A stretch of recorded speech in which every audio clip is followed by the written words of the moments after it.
એક સાવ સામાન્ય લોખંડ ફિટર, તેમનું નામ અશોકભાઈ.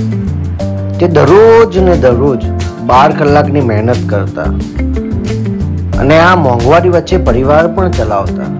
અને દર્શક મિત્રો, તમને ખ્યાલ જ હશે કે આ આવી કઠણ મોંઘવારી વચ્ચે ફિટર તરીકે નોકરી કરવી અને 12 કલાક મજૂરી કરી અને પછી તમે જે રોકડ કે જે કેશ કે જે રીતે તમારો રોજગાર મળે એ રોજગારમાં કાંઈ પૂરું ન થાય. પણ દિવસો જતા રહ્યા, એમને સખત મહેનત કરી. એમનામાં એ હતું કે એમને મહેનત તો કરવી જ છે. અને એવામાં એમને એક દિવસ યુટ્યુબ પર નાનો વિડીયો જોયો અને એવો વિડીયો કે એમની દિશા જ બદલાઈ ગઈ. સાવ એટલે સાવ એમનો જે થિંકિંગ, એમનો જે વિચારધારા હતી કે ધંધો કેવી રીતના કરવો, એમને જે મુશ્કેલીઓ આવી રહી હતી, એક વિડીયોની સમજણથી એમને ક્યાં ને ક્યાં લઈ ગઈ. પછી એ વિડીયોને જોઈ એ ઇન્સ્પાયર થયા અને એમને પોતાનો બિઝનેસ ચાલુ કર્યો. હવે બિઝનેસ કેવો?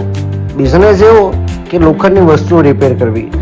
સ્ટાર્ટિંગ પીરિયડમાં એમણે ધીરે ધીરે નાના પાયે લોખંડની નાની વસ્તુઓ રિપેર કરતા થયા. પછી એમણે ફેબ્રિકેશનનું નોલેજ લીધું કે આ ફેબ્રિકેશન છે શું. એમને પછી ધીરે ધીરે મોટા મોલ, સોસાયટી, ફર્નિચર બ્રાન્ડ એ બધાના ઓર્ડરો લેવા માંડ્યા. ને આજે અશોકભાઈનું ટર્નઓવર તમે જાણો છો દર્શક મિત્રો કેટલું હશે? 2 કરોડ ટર્નઓવર છે. કેટલું? 2 કરોડ. આવ્યો ને જીવનમાં ફેરફાર? આવ્યો કે નહીં? તમારે લાવવો છે તો એક જ રસ્તો છે.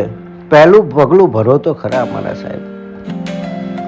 પહેલું પગલું નહીં ભરો ત્યાં સુધી તમને કેવી રીતના ખબર પડશે કે હા મારે આ કરવું છે અને આ નહીં. તમે એકવાર ઉતરો અંદર તો તમને આઈડિયા આવશે કે મારે આ કરવું. અને યાદ રાખો, હર ખાસ વ્યક્તિને એક સામાન્ય શરૂઆતની જરૂર છે. દરેક ખાસ વ્યક્તિને એક સામાન્ય શરૂઆતની જરૂર છે. તો ચલો દર્શક મિત્રો, હું રજા લઉં છું.